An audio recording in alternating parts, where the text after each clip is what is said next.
Isang palaisipan sa mga katkatera at sausawera ang hindi pagpo-post ni Francine Diaz ng anumang litrato noong naganap na ABS-CBN Ball.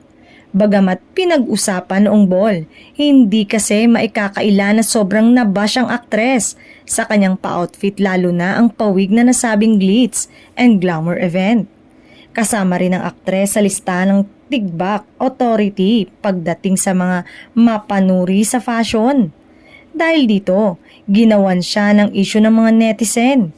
Ayon sa mga pasavage, how to na imbierna ang aktres sa kanyang stylist dahil umano ito sa sandamakmak na pambabash. Inokray ang kanyang naging gayak noong gabing yon. Sa latest IG story naman ni Francine, nag-update siya ng post ng litrato nila ni Seth Fedelin sa ABS-CBN Ball pero di sa kanyang wall. Say naman ng mga mahadera, nag-post daw marahil ang aktres dahil na-call ang attention nito ng netizen. Eto ang ilan sa hirit ng ilang netizen. Na-trigger si Francine at nabasa siguro ang puna ng bashers.